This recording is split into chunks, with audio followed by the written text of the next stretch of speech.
What's cracking, everybody? Welcome back to the channel. New video.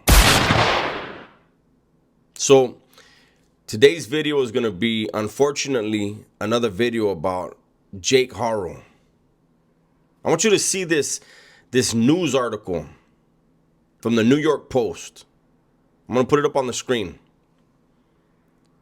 Emanuel Haro's father, Jake, judged as low risk to abuse kids months before son was tortured to death.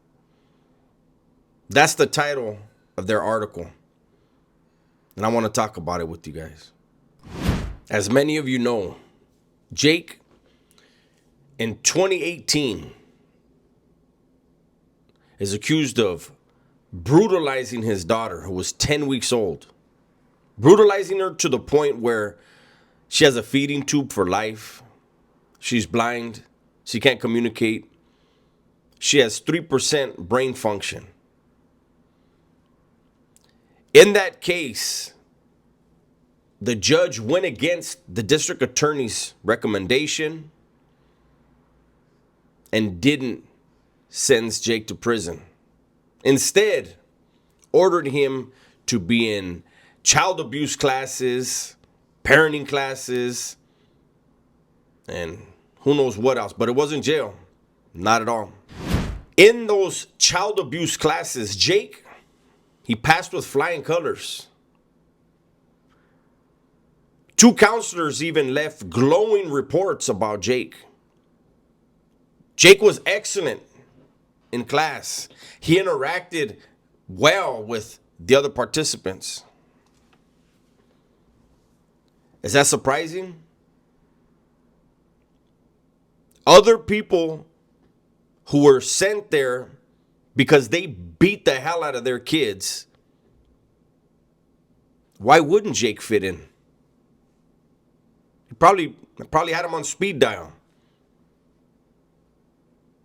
They probably laughed at what they did. They shared stories of how they beat their kids. I really don't get how.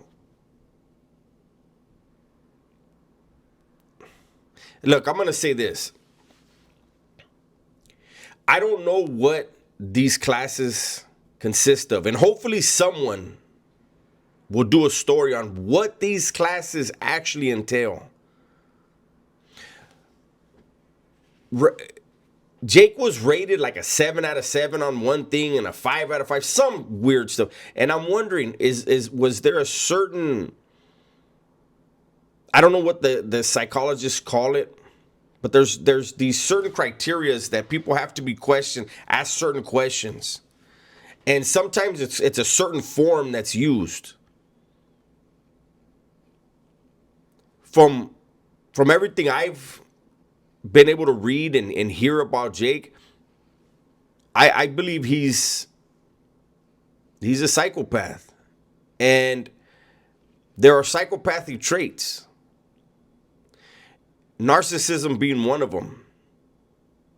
I could see Jake Googling or using one of these AI tools to find out, in this type of class, what are you expected to do? And if one of those things was able to say you're going to be asked certain questions based on whatever form, I could see Jake studying that. Studying the people, the counselors, finding the answers that are necessary to convince them that he's a low risk. Not long after this glowing report, or these glowing reports with an S, more than one. Not long after that, baby Emanuel was born.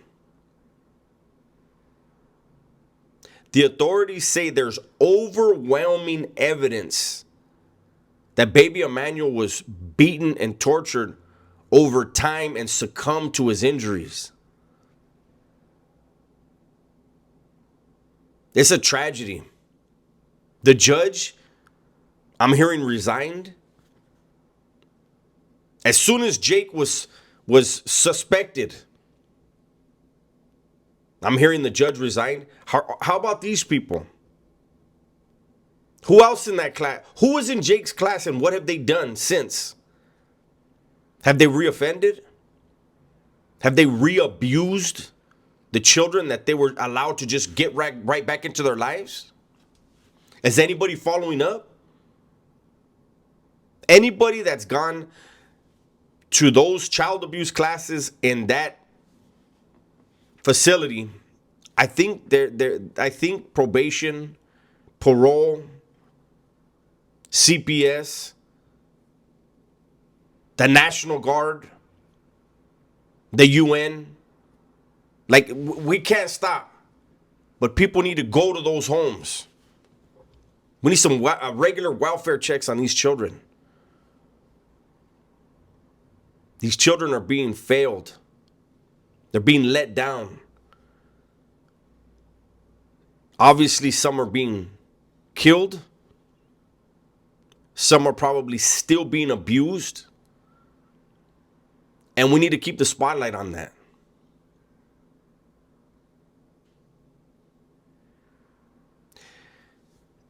I can't wrap my head around the injuries that the 10-week-old baby girl had. Multiple fractures. All the damage, the permanent damage done to her. And professionals saw this individual as impressive, interactive, probably found him charming. Because he sure the hell charmed them into writing these reports. He convinced them. But then again, they're not innocent children. He has a pattern now with 2 different children that are supposedly his own flesh and blood. And he brutalized them. So he's smiling in all these adults' faces. And then going home and committing acts of horror on his own flesh and blood. And while this article is about Jake mainly, Rebecca, you don't get off any easier. What type of mother allows this? What type of mother stays in a home like that? You love the dude, whatever, you stay. But you give those children to a family member. You remove those children from the threat. No, Rebecca chose to stay. And probably felt as long as Jake was beating the children or beating baby Emanuel, he wasn't beating her. I hope I'm wrong about that. I hope I'm wrong about her willing to sacrifice her child in order to not be abused herself. Imagine if that's the case.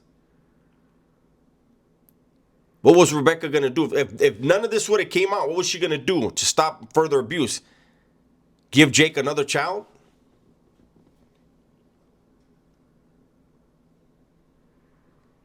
It's times like this when you look at people like this where you can't figure it out.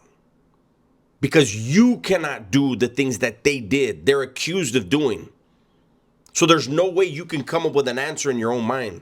And so we go back, or I go back, and I look at the professionals whose job it was to keep these children safe, to make sure that they properly assessed Jake.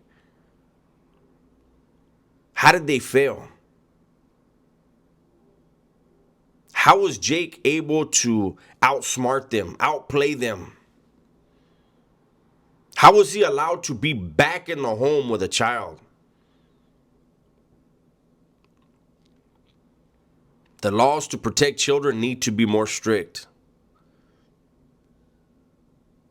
Especially when someone has committed the types of acts of violence against their own child that Jake supposedly did with his daughter.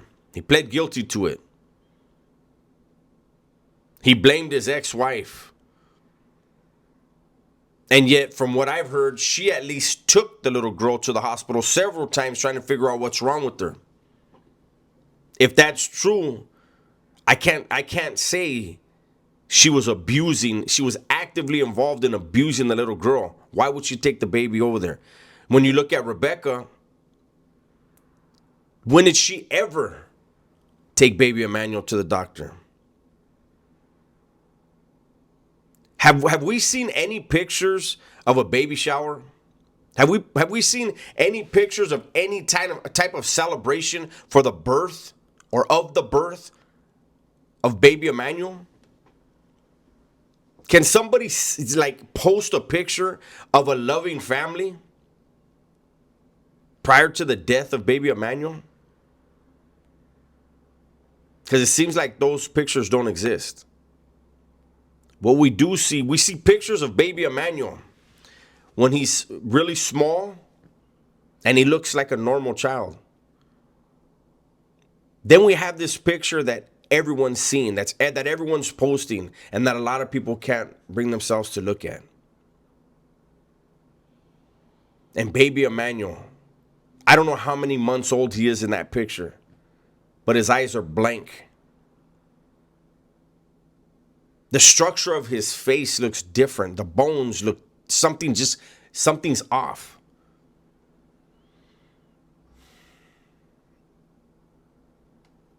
No one was checking up on this child.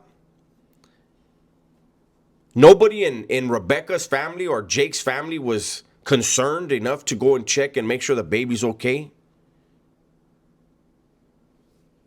They're going to be going to court hearings for years. Jake is going to blame Rebecca. And Rebecca, at this point, it seems is too stupid to save her own skin. And by saving her own skin, she's still going to do a lot of time. We're hearing reports that Rebecca has already been assaulted. The cool thing about that is, it probably brought her comfort. Because it seems like she's had a black eye for at least a year.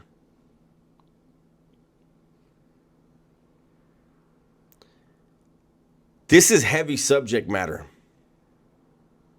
It's not for everyone, but it should be.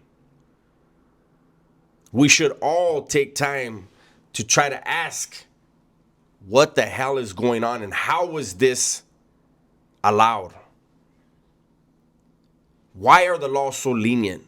Why are children being placed back in the home of their abuser? And how are people writing glowing reports for a child torturer who later went on to kill his other child?